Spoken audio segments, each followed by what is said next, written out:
तक सपोर्ट किया। हम फाइनेंस अकाउंट सिस्टम के कैंडिडेट्स आज सर 30 दिन हो गए हमें जम्मू में, श्रीनगर में, और आज हमारी डेलीगेशन दिल्ली में भी गई है। सर हमारी डिमांड्स स्टार्टिंग से ही यही रही है कि हमारी जो लिस्ट है उसे स्क्रैप ना किया जाए।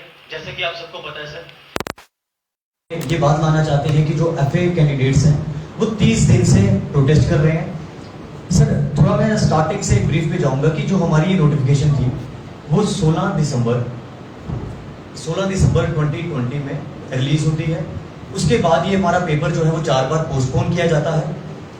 फाइनली हमारा जो एग्जाम है वो 6 मार्च 2022 में होता है, जिसकी डॉक्यूमेंट वेरिफिकेशन रिजल्ट के बाद कंप्लीट हो चुकी है। मतलब सर हम अपने बिल्कुल फाइनल स्टेज पे आ चुके हैं आज। अब उसके बाद जेकेपीएसआई का एग्जाम होता है। जेकेपीएसआई में कुछ एलिगेशंस आती हैं जिसके बेसिस पे इंक्वायरी बिठाई जाती है और जेकेपीएसआई को स्क्रैप कर दिया जाता है। सेम फेयर सेम डर आज हम कैंडिडेट्स के बीच में था। हमारे एग्जाम में भी इंक्वायरी है। जो कि एलिगेशंस थी वो सारी की सारी एलिगेशंस हमने सर ऑन कैमरा आप मीडिया पर्संस के सामने हमने प्रूव कर दी कि वो गलत थी। उसके बाद इवन हम आज भी यही चीज बोलना चाहते हैं सर। ये प्रेस कॉन्फ्रेंस करने का रीजन सबसे पहले हमारा प्रोटेस्ट यहाँ से आपको पता है, क्योंकि 15 अगस्त आने वाला है। हम बिल्कुल कोऑपरेट करते हैं सर सरकार के साथ। हमें पता है कि सिक्योरिटी रीजंस की वजह से यहाँ पे नहीं बैठने दिया जाएगा और हमने ये डिसाइड किया था कि आज से हम यहाँ पे प्रोटेस्ट 15 अगस्त तक अपना हम डिस्पर्स हो गए वहां से।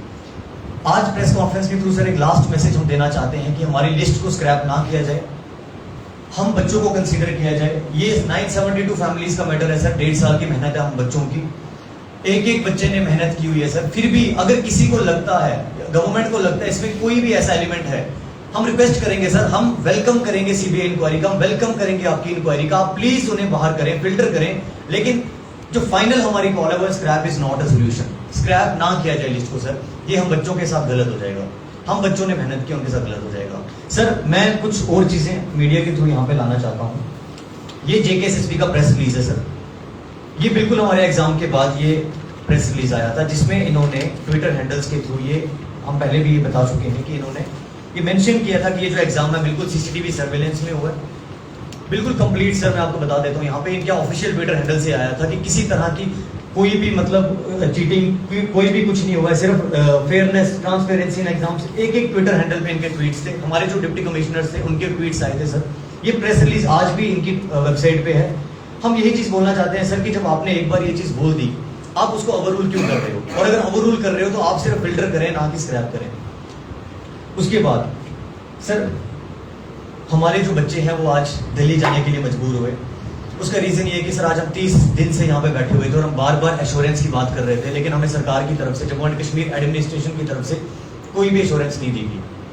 और आज के दिन हमें दिल्ली जाना पड़ा मजबूर होके। श्रीनगर में लाठीचार्ज हुआ, यहाँ पे लोग बेहोश हुए, हॉस्पिटल लेके गए। ये हम बच्चों के साथ गलत हो रहा है। और सर अगर ये हम बच्चों के साथ गलत होता है, मैं मीडिया के थ्रू पूरी पब्लिक को ये मैसेज पहुंचाना चाहूंगा कि सर फिर तो जम्मू एंड कश्मीर में किसी के साथ भी गलत होगा। हमें कहा जाता है कि आप लोग पढ़ाई करो, मेहनत करो, आगे जाके आपकी जॉब लगेगी। ठीक है, हम जितने भी कैंडिडेट्स से मेहनत की है, आज हम 1,90,000 कैंडिडेट्स में से सिलेक्ट होकर आज यहाँ पर बैठे हुए हैं। हम लोगों के साथ गलत हो रहा है, तो अगर हम लोगों के साथ गलत हो रहा है तो किसी के साथ भी गलत हो सकता है। उसके बाद ये शालिनी आगे कंटिन्यू करेंगे। शालिनी क्या कहेंगे आप? बोलिए आप यहाँ से। Sir I just want to ask a single question from LG sir. Sir क्या हम आपसे जस्टिस की उम्मीद नहीं कर सकते हैं? सर आपके पास इतनी बड़ी बड़ी एजेंसीज हैं, आपके पास इतनी कैपेबल एजेंसीज हैं कि वो जो है हमारे साथ जस्टिस कर सकें। ठीक है, सीबीआई है सर, हम उसको वेलकम कर रहे हैं। डे 1 से हम बोल रहे हैं कि हम सीबीआई को पूरा सपोर्ट करेंगे। इससे क्या होगा कि सर ना तो उन बच्चों के साथ जस्टिस होगा जो बच्चे रह गए हैं, और ना ही हम लोगों के साथ जस्टिस होगा, इनजस्टिस होगा। तो सर मैं कुछ रखना चाहूँगी कि बोलो सर कुछ बातें मैं रखना चाहूंगी कि जस्टिस नागेश्वर राव की जजमेंट्स है नीट 2021 में। उन्हें बोला है कि मतलब स्क्रैप जो है वो सोल्यूशन नहीं है। सर अब अगर आप स्क्रैप करते हो तो सर ये उन हार्ड वर्किंग स्टूडेंट्स के साथ बहुत इनजस्टिस होगा। सर दूसरा जेईई मेंस का अभी 2022 में क्या हुआ कि सर 24 बच्चों ने, स्टूडेंट्स ने 100% स्कोर किया, जिसमें से 5 बंदों पे एलिगेशंस थे कि उन्हें कुछ अनफेयर मीन से जो है वो सीट कवर करी हुई है। तो सर उन जो 5 बंदों पे एलिगेशंस थे सर उनको विदहेल्ड किया, बाकी जो प्रोसेस था वो आगे फर्दर उन्होंने प्रोसेस जो था सर वो कंप्लीट करवाया। तो सर मैं यही बोलूँगी हमारे पास इतनी एजेंसीज हैं, अगर आपको लगता है कि बाद में भी तो फिल्टर करना है ना। सीबीआई क्यों बुलाई है? सीबीआई इसीलिए बुलाई गई है कि आप जो बच्चे इसमें इन्वॉल्व हैं या जो भी है जेकेएसएसबी के ऑफिशियल्स या एडमिनिस्ट्रेशन की तरफ से कोई बंदा, तो सर उसको बाद में भी तो आपने फिल्टर करना है, तो आप पहले ही करो। शालिनी, एक चीज़ पूछूंगा मैं आपसे, आपके जो एग्ज़ाम के बाद आपके पूरे डॉक्यूमेंट वेरिफिकेशन हो चुकी है, यानी कि नौकरी पूरी मिलने का चांस था, तो बाद में क्यों रोका गया? पहले क्यों नहीं रोक लिया गया इस चीज़ को? सर वो तो अभी ये जस्ट इसको जेकेपीएसआई के साथ एक लिंक किया जा रहा है। हमारा तो आप सबको ही पता है कि हमारी जो डीवीज हुए अभी 2 महीने से भी ज्यादा टाइम हो गया, उस टाइम तक कोई एलिगेशंस नहीं सर, कुछ भी नहीं है। इनफैक्ट जो जेकेपीएसआई का था सर, उसमें भी हम लोग सिलेक्टेड हैं, उसमें भी अगर स्क्रैप हो तो उसमें भी हमारा बहुत बड़ा नुकसान हुआ है सर। बट उसमें क्या था कि पहले ही चीजें जो है, आपको भी पता है मीडिया सोर्सेज में पहले ही चीजें बाहर आने शुरू हो गई थी रिजल्ट के बाद, तो फिर सीबीआई प्रोब हुआ, फिर अभी कुछ 33 एक्यूज जो है उसमें पाए गए हैं। बट सर क्या 33 एक्यूज की वजह से आपने बाकी बच्चों को मार दिया? क्या वो जस्टिस हुआ?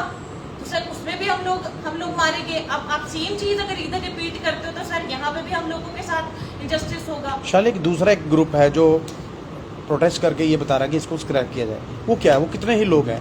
क्या वो इसमें एग्जाम में कर पाए हैं कुछ?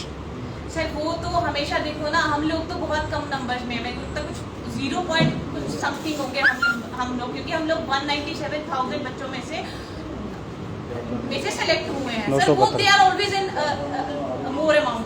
सर वो तो हमेशा यही चाहेंगे कि हाँ ठीक है, अगर इसमें कुछ ऐसा हुआ है तो आप इसको स्क्रैप करो ताकि उनको दोबारा चांस भी मिल जाए। सर मेरी उनके साथ सिंपैथी जरूर है, अगर इन केस कुछ ऐसा हुआ है इस पेपर में या कुछ भी इस रिक्रूटमेंट में, उन बच्चों के साथ है जो उस स्कैम की वजह से कुछ मार्क्स से रह गए हैं। बट यहाँ पे तो बच्चे, आपको पता है कि वो बच्चे, मैं नाम नहीं लेना चाहूंगी, वो बच्चे भी सड़कों पे आ जाते हैं कि हमें भी जस्टिस मिलना चाहिए, हमें भी जस्टिस मिलना चाहिए। आपको पता होगा कि सिर्फ 1,37,000 बच्चे जो थे इस पेपर में अपीयर हुए थे। तो अगर आप स्कोर कार्ड चेक करते हो ना सर, तो 2-3 हजार बच्चे तो वैसे भी होंगे जिनके नेगेटिव में स्कोर होंगे, तो सर क्या उनको भी जस्टिस मिलना चाहिए? क्या लग रहा है कि नेगेटिव जो स्कोर्स वाले वो बच्चे बाहर मिलकर ये प्रदर्शन कर रहे हैं? ऑब्वियसली सर वो तो यही करेंगे ना, उनको तो बस यही चाहिए। उनको क्या पता सर कि 2 साल की मेहनत, 3 साल की मेहनत क्या होती है। हम लोगों ने 3-4 साल इस पेपर के लिए इन्वेस्ट किए हैं सर, इतनी सारी चीजें हमने सेक्रीफाइस किए जस्ट फॉर दिस एग्जाम। हमने साथ में जेकेपीएसआई का भी पढ़ा, सब 2 एग्जाम क्वालिफाई करने के बाद भी आपकी जॉब पता नहीं है कि सर्टेन नहीं है कि कुछ है भी है कि नहीं है, आपकी जॉब लगी भी है कि नहीं लगी है। अब 30 दिन आप लगातार सड़कों पर बैठे हैं, आज 31वें दिन आगे पत्रकार वार्ता कर रहे हैं, क्या लग रहा है 30 दिन का जो मैसेज नहीं गया, ये मैसेज जा पाएगा? सर मैं एलजी सर से यही बोलना चाहती हूँ सर, अगर आपको लगता है प्लीज हमने इतनी मेल्स डाली है, हमने इतनी अप्रोच करी है आपको कि सर हमसे एक मीटिंग करो आप, पर सर एलजी सर ने हमें सुना नहीं। बट हाँ, आज मैं आपके मीडियम के थ्रू ये एलजी सर से बोलना चाहूंगी कि सर हम जेन्युइन बच्चों को, हम हार्ड वर्किंग बच्चों को भी आप कंसीडर करो ना। स्क्रैप जो है ये सोल्यूशन नहीं होगा सर। आप लोग हमारे दोबारा गले घोट रहे हो, हमें दोबारा मारा जा रहा है, किन वजह, किसी दूसरे की वजह से सर हमें पिसा जा रहा है। तो सर ये बिल्कुल गलत है सर। ये तो ये चीज़ जो भारतीय जनता पार्टी बोलती है कि फ्री एंड फेयर, अभी आपने कुछ डॉक्यूमेंट बताए कि सीसीटीवी सर्वेलेंस में ये एग्ज़ाम हुआ, क्लियर हुआ, इतना कुछ होने के बाद भी आप सड़कों पर है, क्या सरकार को क्या लग रहा है अपने ही जो नुमाइंदे थे उनके ऊपर शक के बिना से देखनी चाहिए? सर हम स्टार्टिंग से यही चीज़ बोल रहे हैं कि हम इतने पावरफुल नहीं है, हम कैंडिडेट्स हैं, हमारा काम सिर्फ इतना था कि हमने एग्जाम की फी ली, वो हमारा फंडामेंटल राइट था एग्जाम में अपेयर होना, हम एग्जाम में अपेयर हुए। उसके बाद सर जो भी काम था ये एजेंसी का था, वो जेकेएसएसबी हो, वो चाहे गवर्नमेंट हो, कोई भी हो। अब ऐसा ये क्यों किया जा रहा है सर? अभी तक हम ये कुछ भी इसके बारे में कोई तो मतलब टिप्पणी नहीं करेंगे, पर मैं इतनी बात बोलूंगा सर कि आज क्योंकि हम 30 दिन से बैठे हुए हैं और हम बच्चे किसी भी तरह से कोऑपरेट करने को तैयार हैं सरकार के साथ। इसमें से कोई भी ऐसा एलिमेंट नहीं है सर जो सरकार के अपोजिट चलना चाहता है या जो इनका डिसीजन है उसके खिलाफ जाना चाहता है। बट क्योंकि राइट टू प्रोटेस्ट हमारा under article number 19 of the Indian constitution, ये हमारा मतलब राइट है हमारे पास, तो हमारे पास सिर्फ यही है कि प्रोटेस्ट कर सकते हैं।